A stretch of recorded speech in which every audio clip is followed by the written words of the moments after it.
Mga kababayan, ang ating anuhin ngayon na kung saan po lumabas ngayon sa balita at trending ngayon na kung si PBBM ang nahospital, bakit si Kitty Duterte ang nakahilatay? Tanong ko lang, ha? Mga kababayan, kung si PBBM ang nahospital, bakit si Kitty Duterte ang nakahilatay? O, di ba? Sumagot. Ano, Mingming? Si Kitty? Na-hospital si Kitty? Bakit? O, tingnan nyo yung Mingming ko, oh. Narinig niya na sabi ko, Kitty. O, sabi niya, why? Why? Si Kitty, oh. Kita mo yan si Kitty? O, sampalin mo nga. Di ba? Sinampal niya si Kitty. O, kita nyo, mga kababayan, ito po ipapakita ko sa inyo ang naturang balita na pinakalat ngayon ng mga DDS na si PBBM daw ay na-hospital dahil malala na daw at nasa West Wing daw ito ng St. Luke's, no? Mga kababayan. Ngunit, ito po ang nangyari. Bumungad na lang ngayong umaga pagkagising ko na happy birthday and get well soon, Kitty. Yan ang sabi ni Bongo. Happy birthday. Happy birthday and get well soon, Kitty. Okay, ako man ang kuan. Ako man na siyang kinugos. Sabi ni Bongo, kinugos man ako na si Kitty. Inaanak ko yan. Oo, inaanak ko yan. Kaya, happy birthday. Kahit nasa ospital, walang chinila sa kapaa. Sabi ni Bongo, happy birthday, Kitty. Kahit nasa ospital ka, nagkatsinilas, walang paa. Wala katsinilas, walang paa.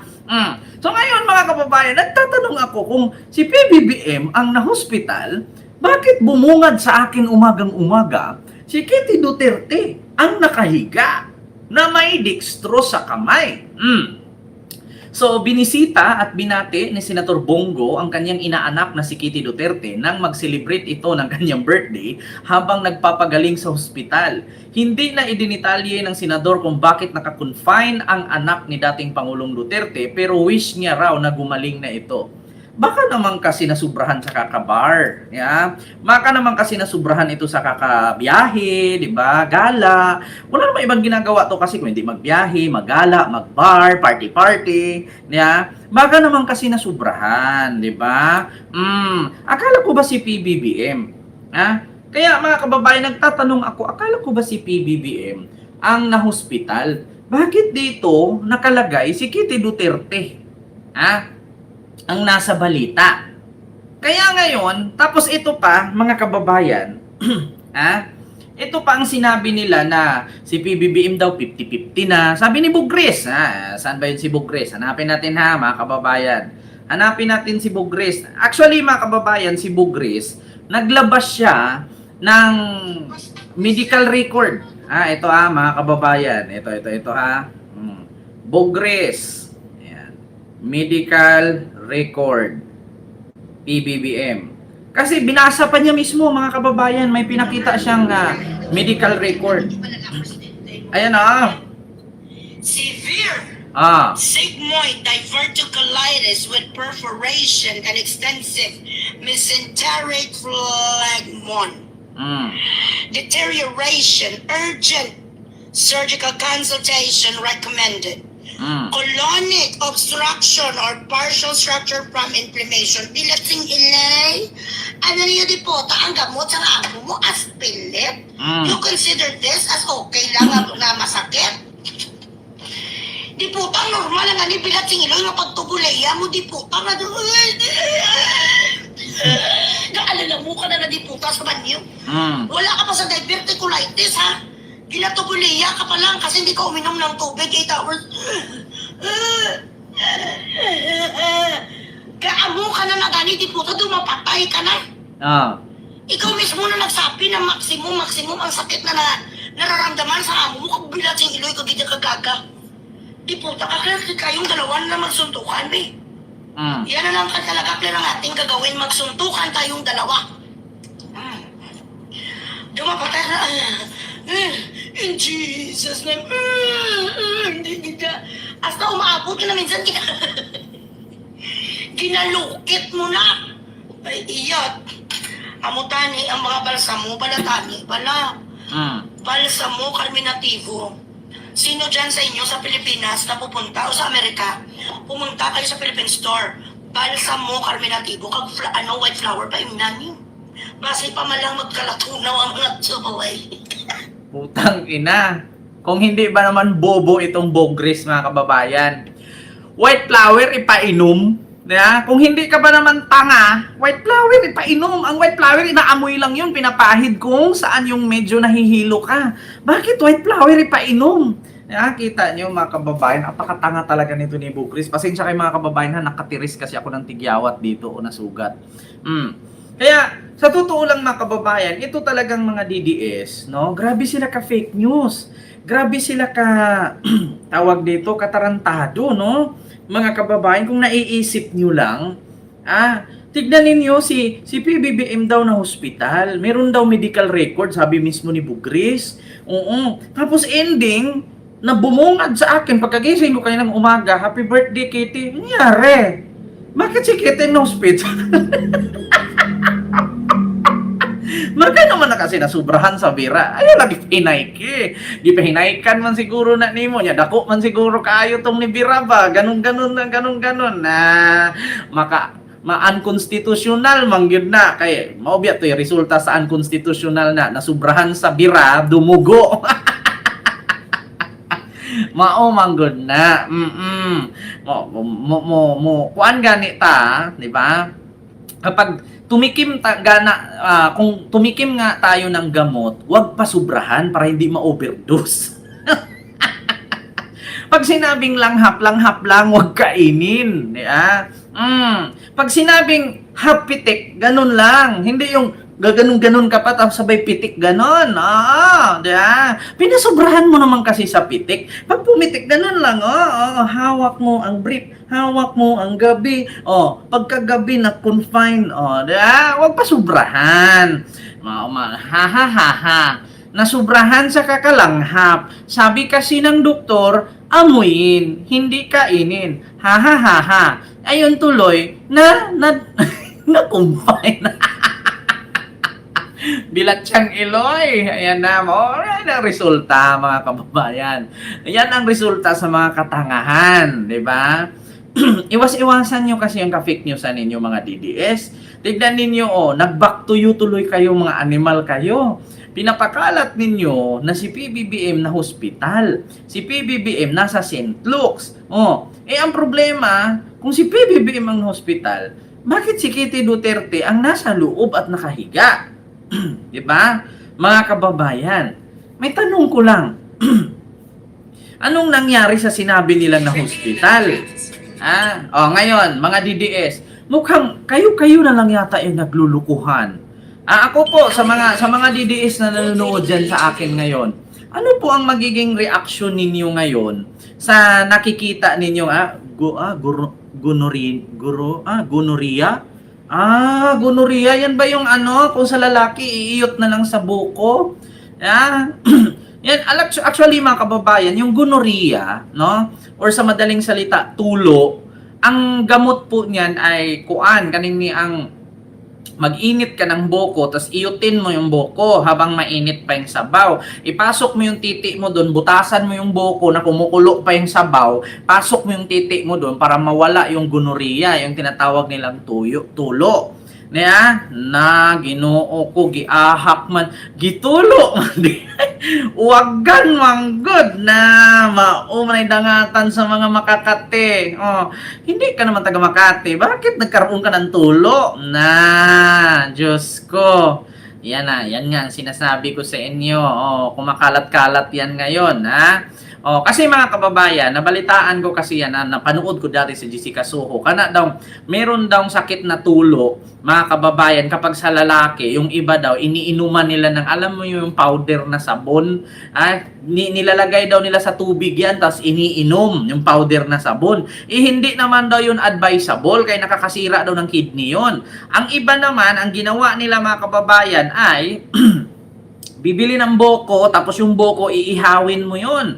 Pagkatapos mong ihawin yung buko, ang gawin mo ay doon mo ipasok yung ari mo sa butas ng buko. No, habang kumukulo pa, gonorrhea. Oh, nako. Yan ang gamot, mga kababayan. Diyos ko, yan ang sinasabi ko sa inyo huwag pa sobrahan. Pag magpaiyot, paiyot lang. Hindi yung Diyos ko. Baka naman kasi ginamitan ng daliri.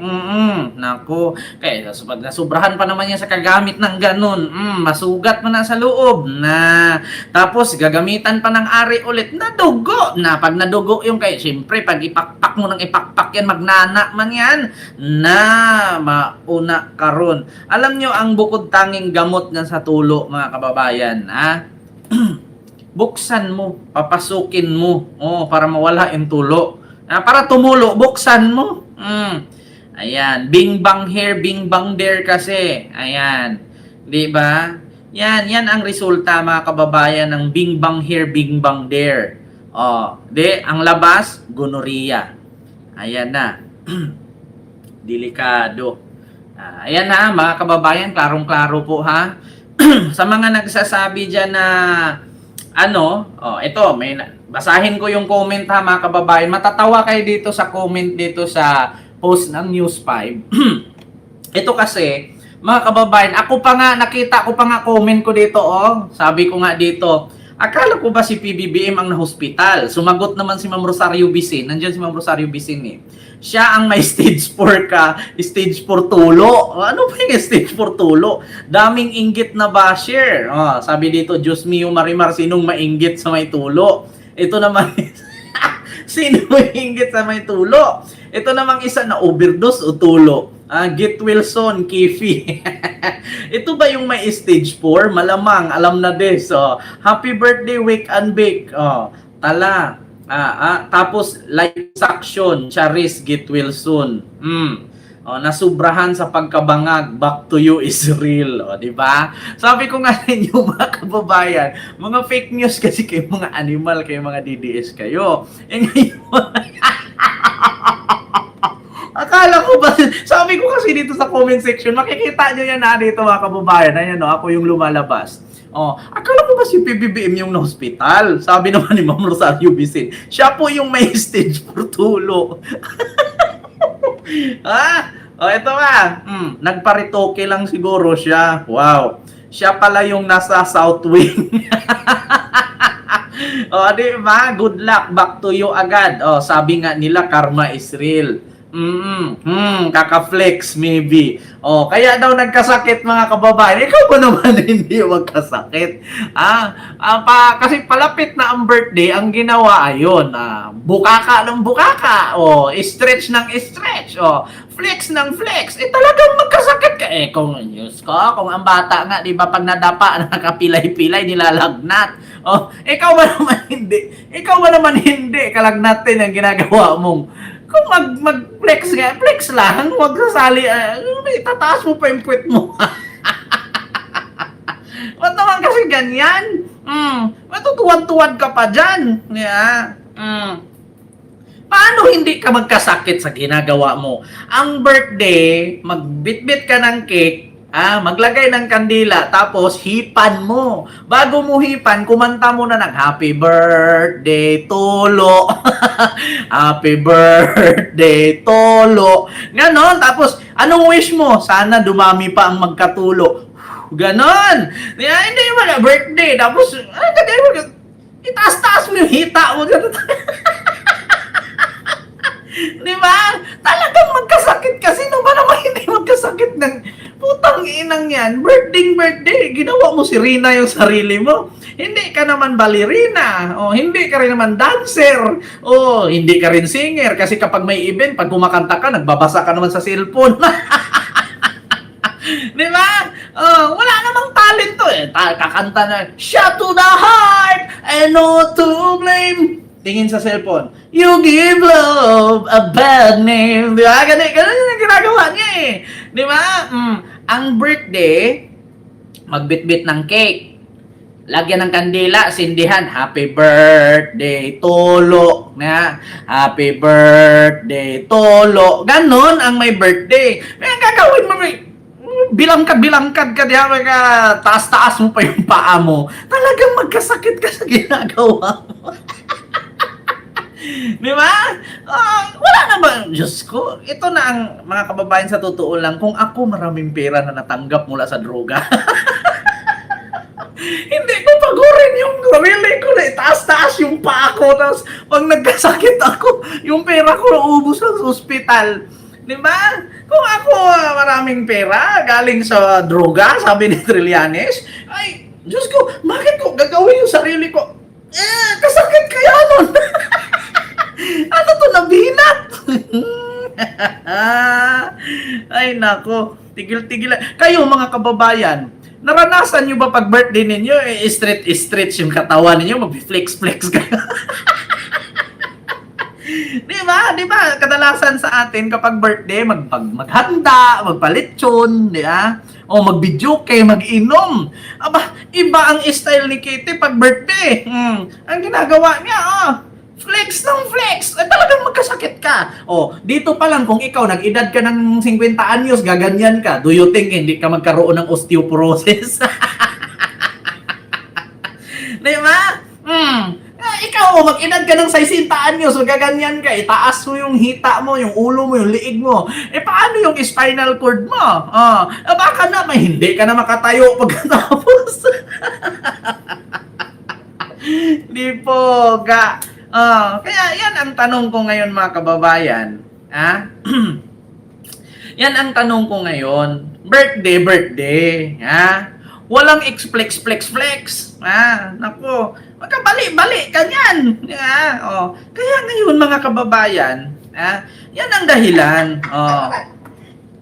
Akala ko ba si PBBM nagkasakit, si PBBM na hospital?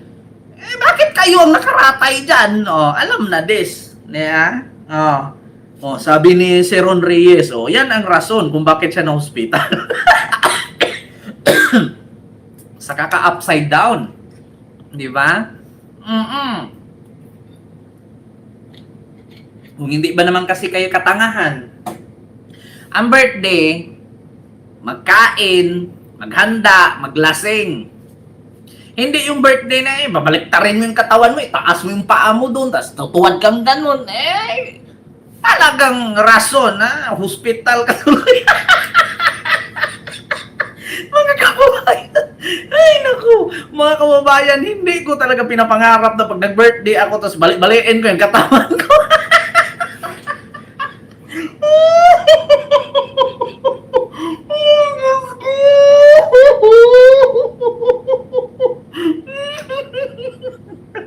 Mag-birthday ka lang nga lang, babaliin mo pa yung katawan. Ay, Diyos ko. Mga kababayan, hindi pa pumasok sa isipan ko yan. Alam mong birthday mo, magbabalik-balik ka ng katawan.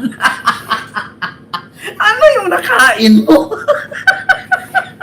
Ay, Diyos ko. Ay, Diyos mio, Marimar. Pero imagine ninyo, magbe-birthday ka. Birthday mo bukas.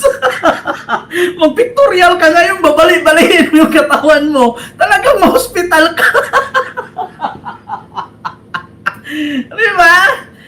Diyos mio, Marimar. Naku, huwag kayong tawa ng tawa dyan, mga kababayan. Ay, Diyos mio, Marimar. Alam mo, magbe-birthday ka bukas, tapos ngayon magbe-pictorial ka, balik-balikin mo yung katawan mo? Sinong tanga nagagawa ng gano'n? Ay, Diyos mio, Marimar. Imbes na bukas kakantaan ka, Happy Birthday, Tulo. Paano ka ngayon kanta ng Happy Birthday, Tulo? Naka-confine ka. Ay, Diyos mio, Marimar. Sa mga nagtatanong, ano ba ang dahilan kung bakit siya na hospital? Sino ba naman hindi mo hospital ng birthday mo bukas? Ngayong araw na to, binalik-balik mo yung katawan mo. Ay, Diyos ko po. Talagang ang resulta dyan, hospital. Hindi ka naman si Lastic Man. Buti na lang kung pinaglihi ka ni Hanilit sa lastik ko.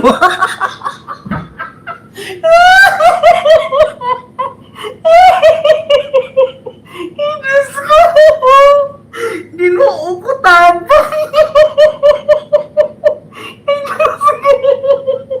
Birthday mo? Birthday mo bukas. Tapos mag-pictorial ka ngayon, balik-baliin mo yung katawan mo. Ano ka pinaglihi sa lastiko? Okay lang sana kung pinaglihi ka ni Hanilit sa lastiko. Kahit pa balik-baliin mo yung katawan mo. Walang problema. Mag-birthday ka, tapos hospital ka. Nay, ginoo ko. Ay, nako. Diba? Kaya yun ang napapala, mga kababayan. Hindi naman ako nagtaka.